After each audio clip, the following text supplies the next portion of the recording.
오늘 우리가 종려주일로 지키고 있습니다. 왜 종려주일이라고 합니까? 바로 오늘 주일날 평화의 상징인 나귀를 타시고 예수님께서 예루살렘에 입성하셨기 때문입니다. 그때 많은 사람들이 호산나를 연호했습니다. 호산나는 주여 우리를 구원하소서라는 뜻을 가지고 있습니다. 그런데 가만히 보니 그때 예수님을 환영하던 이 무리들의 손에 나뭇가지가 하나씩 들려져 있었습니다. 그 나뭇가지는 종려나무 가지였습니다. 왜 종려나무 가지를 흔들었을까요? 이 종려나무 가지는 이스라엘의 역사와 깊은 관련을 가지고 있습니다. 출애굽기서 15장 27절에 보면은 출애굽한 이스라엘 백성들이 엘림에 이르렀을 때에 거기에 종려나무 70그루가 있었더라. 그곳에 장막을 쳤더라. 그렇게 표현하고 있습니다. 목말라 했던 그 출애굽한 이스라엘 백성들이 광야에서 너무 힘들었던 이 이스라엘 백성들이 바로 이 종려나무 70그루가 있는 그곳에서 그늘을 삼아 장막을 쳤던 것입니다. 민수기서 33장 9절에는 한 번 더 이렇게 이야기합니다. 마라를 떠나 엘림에 이르렀는데 거기에 종려 70그루가 있었더라. 한 번 더 강조하고 있는 것입니다. 신명기서 34장 3절에 보시면 여리고 성을 무엇이라고 불렀느냐? 종려나무 성읍이라고 붙였습니다. 여리고라는 성은 아주 크고 그리고 단단한 견고한 성이었습니다. 그 성 이름을 종려나무 성읍이라고 별명지어 붙였다라는 것입니다. 그래서 시편 92편 12절에 보면은 의인은 종려나무같이 번성하며 레바논의 백향목같이 성장하리로다. 이렇게 볼 때에 이 종려나무는 몇 가지 중요한 뜻을 담고 있습니다. 첫째는 생수라는 뜻을 담고 있습니다. 둘째는 샘물이라는 뜻을 담고 있습니다. 셋째는 번성이라는 뜻을 담고 있습니다. 넷째는 축복이라는 뜻을 담고 있습니다. 생수와 샘물과 번성과 축복의 뜻을 담고 있는 이 종려나무의 가지를 흔들었다라는 것은 무엇을 뜻합니까? 예수님이야말로 메시아야말로 우리에게 생수가 되시며 샘물이 되시며 아멘입니까? 예수님이야말로 우리를 번성케 하시며 예수님이야말로 우리에게 복을 주시는 분이시다 하는 것을 온 천하에 드러내는 그런 사인인 것입니다. 이렇게 종려주일에 입성하신 예수님, 한 주간 동안 예수님은 중요한 일들을 행하십니다. 어떤 일을 행하십니까? 월요일 그 주님은 성전에 들어가십니다. 들어가 보니까 그 성전에 세상에 매매하는 자들이 우글거리고 있습니다. 짐승들도 그곳에서 볼 수가 있었습니다. 예수님은 즉시 채찍을 드시고 그 매매하는 자들을 쫓아내십니다. 짐승들을 쫓아내시며 주님께서 말씀하십니다. 내 집은 기도하는 집이라 일컬음을 받으리라 하였거늘 너희는 강도의 소굴을 만들었다. 주님께서 한탄하시며 그 성전을 깨끗하게 청결케 청소하시는 것을 우리가 확인할 수가 있습니다. 화요일이 되었습니다. 주님은 그날 제자들을 앞에 놓고 장차 되어질 말세의 일들에 대해서 조용히 말씀합니다. 제자들이 나옵니다. 어느 때에 이런 일이 있겠습니까? 주의 임하심과 세상 끝에는 무슨 징조가 있겠습니까? 이 말씀 앞에 주님께서 조용히 말씀하십니다. 말세에 이런 일들이 일어날 것이다. 그러면서 주님은 중요한 팁을 하나 제자들에게 주십니다. 너희들 하나님 앞에 서게 될 거야. 누구든지 하나님 부르시면 하나님 앞에 서게 돼. 그때 하나님이 심판주이신 하나님이 무엇을 물으실지를 너희들에게 알려주마. 그러면서 주님은 세 가지를 알려주셨습니다. 그 첫째는 하나님이 너희들을 부르실 때에 제일 먼저 성령 충만했느냐? 라는 것을 물으셔. 이 부분에 대해서 답할 수 있어야 돼. 바로 마태복음 25장에 등장하고 있는 열 처녀의 비유를 통해서 성령 충만한지를 확인하실 것이라고 말씀하는 것입니다. 두 번째, 하나님은 너희들에게 달란트를 어떻게 활용했는지를 물으실 거야. 바로 14절부터 등장하고 있는 달란트의 비유를 통해서 하나님이 우리에게 각자 달란트를 주셨어요. 어떤 사람은 이런 달란트를, 어떤 사람은 저런 달란트를 우리에게 주셨는데 이 달란트를 어떻게 활용했는지 물으실 거야. 답할 수 있는 준비를 해야 돼요. 세 번째, 마지막, 하나님께서 너희들에게 중요한 질문 던지실 거야. 그것은 소자들에게, 가난한 자들에게, 힘없는 자들에게, 옥에 갇힌 자들에게 너희들이 평소에 어떻게 대했는지에 대하여 하나님이 물으실 거야. 바로 그 유명한 양과 염소의 비유를 통해서 제자들에게 이 질문을 하나님이 하실 것이라고 말씀을 하신 것입니다. 드디어 수요일이 되었습니다. 수요일, 우리 예수님은 하루 종일 침묵하셨습니다. 흔적을 찾을 길이 없을 정도입니다. 예수님이 움직이지 아니하시고 침묵하신 이 침묵은 침묵이라는 것이 얼마나 중요한지를 우리에게 알려줍니다. 예수님은 침묵을 통해서, 침묵이라는 훈련을 통해서 침묵하심으로 빌라도 앞에서도 침묵하실 수 있었고 십자가 앞에서도 침묵하실 수가 있었습니다. 마태복음 27장 12절에 보면은 예수님께서 고발을 당하셨으나 아무 대답도 아니하셨다라고 합니다. 14절에 보시면 한마디도 대답지 아니하시니 총독이 크게 놀라워하더라고 했습니다. 사랑하는 여러분, 예수님 만일 침묵하지 아니하셨더라면, 그래서 예수님이 입을 다 여셨더라면, 우리의 허물과 우리의 죄악을 다 까발리셨다면 하나님 앞에 설 자가 누가 있습니까? 왕왕 재판정에서 자기가 다 알고 있음에도 불구하고 입을 닫아버리는 그런 증인들이 있는 것을 보곤 합니다. 그 사람이 입을 열기만 하면 모든 사실들이 다 드러날 터인데 그 사람이 입을 닫는 거예요. 그래서 그 사람이 살아나는 것을 우리는 종종 보게 됩니다. 하나님의 심판대 앞에서 하나님은 우리에게 우리의 허물을 찾으실 것입니다. 예수님은 우리의 허물을 다 알고 계십니다. 그 허물들을 다 예수님께서 드러내신다면 하나님 앞에 설 자가 없을 것입니다. 그런데 주님은 침묵하셨습니다. 침묵하시고 당신이 마치 죄인인 양 골고다에서 십자가 피 흘려 돌아가심으로 우리가 구원을 얻게 된 줄 믿습니다. 이 침묵, 그러므로 이 침묵은 우리를 향한 사랑의 표현이라고 할 수가 있습니다. 목요일, 우리 주님은 무척이나 바쁘게 시간을 보내셨습니다. 먼저 주님은 유월절을 준비시키십니다. 그리고 제자들의 발도 씻기십니다.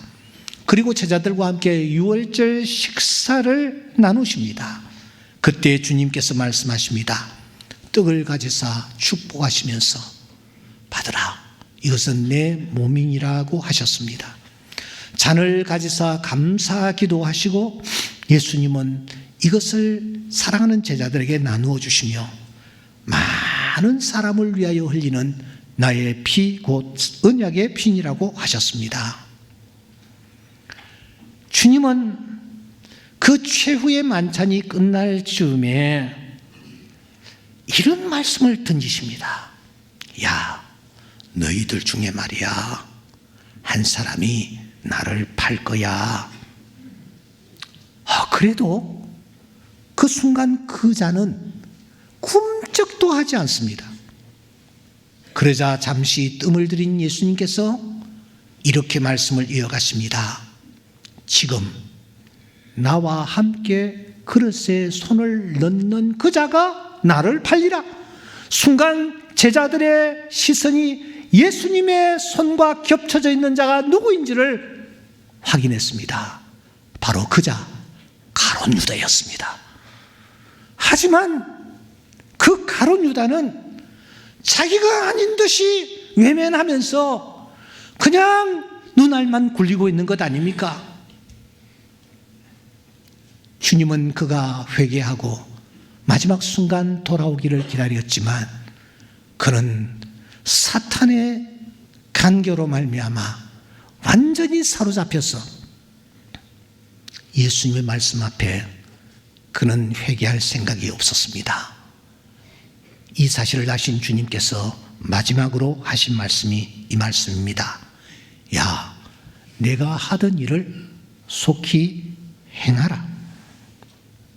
그러자 이 가룟 유다는 아무 일도 없었는 듯이 그는 떡 조각을 받아 들고서는 밖으로 나가버립니다. 그 현장을 성경은 이렇게 소개합니다. 유다가 그 조각을 받고 곧 나가니 밤이 이르라. 그렇습니다. 밤이었습니다. 목요일 밤이었습니다.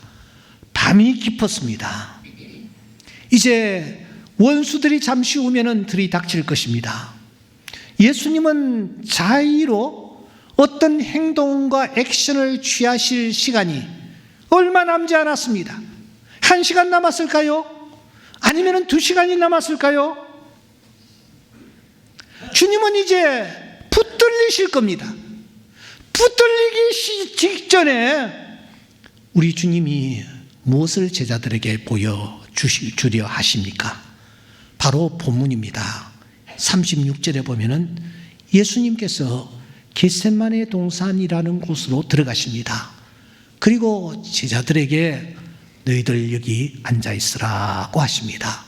그리고 예수님은 베드로와 야고보와 요한 이 세 제자를 따로 데리시고 더 깊은 곳으로 들어가십니다. 그리고 무엇을 하십니까? 얼굴을 땅에 대시고 엎드려 기도하기 시작합니다. 내 아버지여, 만일 할만하시거든 이 잔을 내게서 지나가게 하옵소서. 그러나 나의 원대로 마옵시고 아버지의 원대로 하옵소서.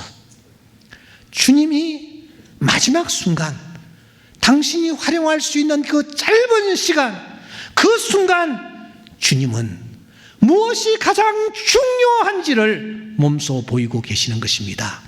그렇습니다. 그것은 기도였습니다. 공생애를 기도로 시작하신 주님, 공생애를 이제 마무리하는 그 시간에 기도로 마무리하시려는 것입니다. 하지만 그때 제자들은 어떠했습니까? 깊은 잠에 빠져들었습니다. 그래서 주님이 마지막으로 제자들에게 보여주시려는 것, 그것이 무엇인지를 그들은 놓치고 있었습니다. 때문에 주님은 그들에게 다가오십니다. 깨우치며 말씀하십니다. 너희가 나와 함께 1시간도 이렇게 깨어 있을 수 없더냐? 너희가 나와 함께 1시간도 이렇게 깨어 있을 수 없더냐? 여기서 오늘 아침 우리는 예수님이 하신 말씀 가운데서 1시간도라는 바로 이 말씀에 집중을 했으면 합니다.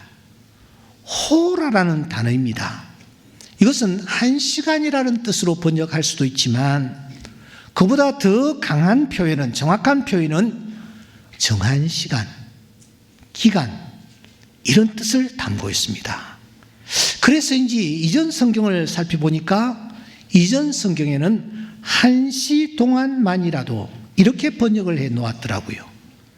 이 번역이 더 원문에 가깝다고 생각합니다.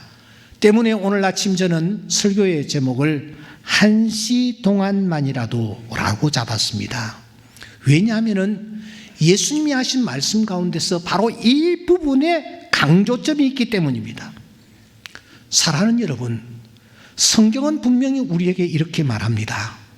쉬지 말고 기도하라. 데살로니가전서 5장 17절 항상 기뻐하라. 쉬지 말고 기도하라. 범사에 감사하라. 우리가 잘 아는 말씀입니다. 성경은 분명히 우리에게 쉬지 말고 기도하라를 가르치고 있습니다. 성경이 말씀하므로 우리는 그렇게 살아야 합니다. 하지만 우리는 어떠합니까? 연약한 육신을 가지고 있습니다. 피곤을 자주 느낍니다. 시험에 들 때도 있습니다. 영적 침체에 빠질 때도 있습니다. 세상살이에 바빠 거기에 집중해야 될 때도 있습니다. 그래서 우리는 쉬지 말고 기도할 수가 없습니다. 이런 우리 육체의 연약함을 잘 알고 계시는 우리 주님은 기도에 대해서 이렇게 말씀하시는 것입니다. 따라해 봅시다. 1시 동안이라도 쉬지 말고 기도하라. 그렇게 주님은 말씀하시지 않았습니다. 뭐라고요? 1시 동안이라도. 주님이 강조하는 것은 바로 이것입니다. 일정한 그 기간만이라도 기도하는 시간을 가져야 한다. 1년에 적어도 몇 번 기간을 정해서 우리가 기도할 수 있어야 한다는 것입니다. 주님은 그것을 원하고 계신다라는 것입니다. 그래서 주님은 겟세마네 동산에서 1시 동안만이라도 기간을 정해서 그래서 너희들이 기도를 해야 한다라는 것입니다. 좀 더 깊게 들어가 1시 동안만이라도라는 기도 속에는 세 가지 중요한 메시지가 담겨 있는 것을 우리가 확인해야만 합니다. 그 첫째가 무엇일까요? 따라합시다. 기도는 집중이다. 제가 지금 중요한 얘기를 합니다. 기도가 무엇이라고요? 기도는 집중이라는 것입니다. 그냥 나와가지고 앉아있다가 시간만 때우고 돌아가고 하는 기도를 365일 해도 그것은 아무런 의미가 없다라는 것입니다. 기도 시간에 필요한 것은 무엇이라고요? 집중입니다. 집중. 그 집중하는 기도를 하나님께서 들으신다라는 것입니다. 솔로몬은 기도에 집중했습니다. 1000번제를 드리면서 하나님 앞에 나아가 기도했습니다. 1000번제라고 했을 때에 두 가지 견해가 있습니다. 1000번 제사를 올렸다. 그런 뜻으로도 해석할 수 있습니다. 또 다른 해석은 헤아릴 수 없이 많은 재물들을 가지고 하나님 앞에 나아갔다 하는 뜻으로도 해석할 수가 있습니다. 여하튼 솔로몬은 집중했습니다. 소원이 이루어질 수 있도록 집중했습니다. 모세는 시내산에 올라가 40일 동안 집중하여 기도했습니다. 금식하며 기도했던 것입니다. 에스더는 밤낮 3일을 정해놓고 그가 기도했습니다.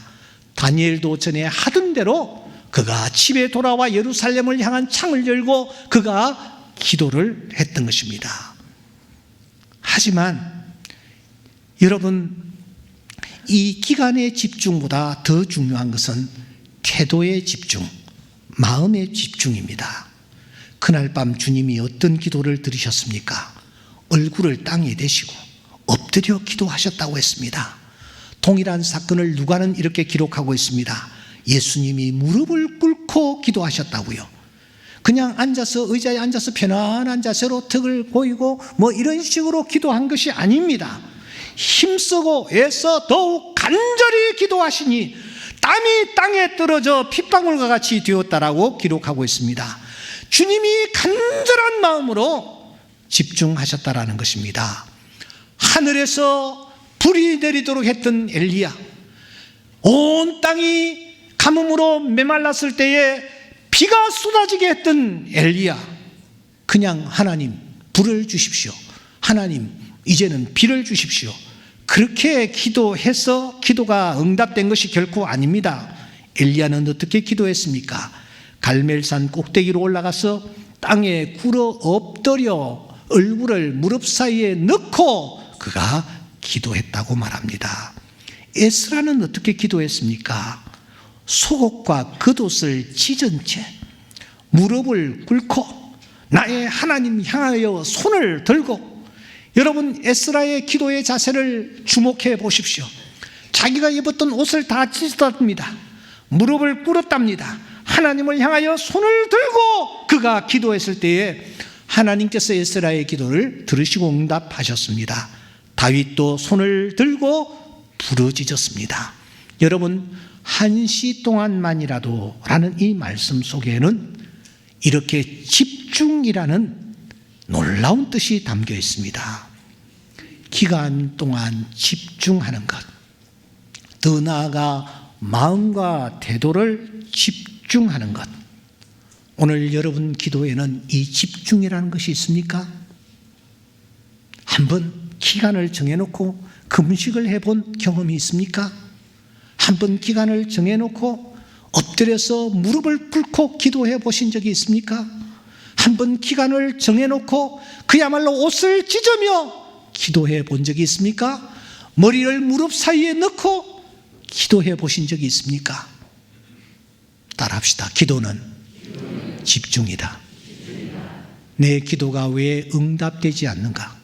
집중이 없기 때문입니다. 한번 우리가 기간을 정해놓고 우리가 한번 간절하게 하나님 앞에 기도할 때에 하나님께서는 그 기도를 들으시는 것입니다. 두 번째, 따라합시다. 기도는 타임이다. 기도는 타임입니다. 기도에 때가 있습니다.